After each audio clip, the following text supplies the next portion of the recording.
Ketegangan mewarnai penahanan 5 orang tersangka kasus dugaan korupsi pemanfaatan hutan pada hutan produksi di Kota Waringin, Kabupaten Bangka, Provinsi Kepulauan Bangka, Belitung tahun 2018 hingga 2024. Ketegangan terjadi lantaran satu tersangka yang merupakan Sekwan DPRD Bangka Belitung menolak tindakan penahanan yang dilakukan oleh Kejaksaan Tinggi Bangka Belitung.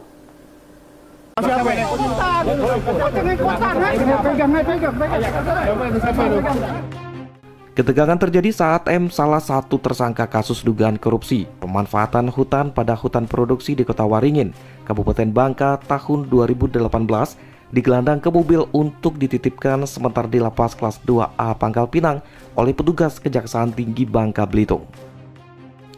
Hal ini dipicu lantaran kerabat serta keluarga menolak tindakan penahanan yang dilakukan oleh jaksa terhadap Kepala Dinas Lingkungan Hidup dan Kehutanan tahun 2018 yang saat ini menjabat sebagai Sekwan DPRD Bangka Belitung. Tidak hanya melakukan hujatan terhadap tindakan penahanan yang dilakukan kejaksaan, sejumlah orang yang emosi juga sempat adu mulut dengan jaksa. Tersangka M bersikeras menolak dibawa ke lapas, namun akhirnya bersedia dibawa ke Lapas Kelas 2A Pangkal Pinang. Tersangka M ditahan beserta 4 orang lainnya, yakni AS, Direktur PT NKI, DM, Kepala Bidang Tata Kelola dan Pemanfaatan Kawasan Lingkungan Hidup dan Kehutanan, BW, Kepala Seksi Pengelolaan Hutan pada Dinas Lingkungan Hidup, RN, Staf Dinas Lingkungan Hidup dan Kehutanan.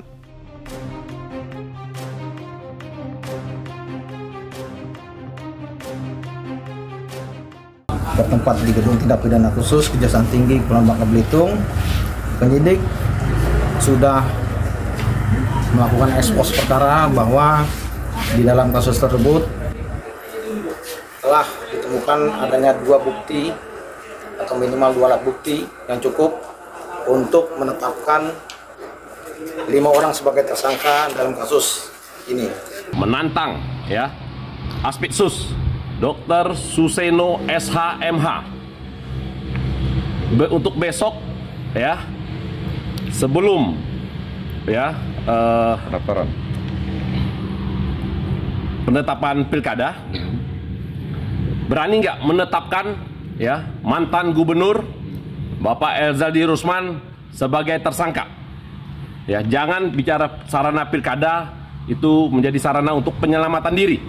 Ya, dalam hal ini penegakan hukumnya sifatnya memaksa. Ya, jangan tajam di bawah, tumpul di atas. Berdasarkan hasil penghitungan kerugian negara mencapai 21 miliar rupiah, kelima tersangka kini ditahan di Rumah Tahanan Negara Lembaga Pemasyarakatan Kelas 2A Pangkal Pinang selama 20 hari ke depan. Dari Pangkal Pinang, Bangka Belitung, Haryanto, iNews melaporkan.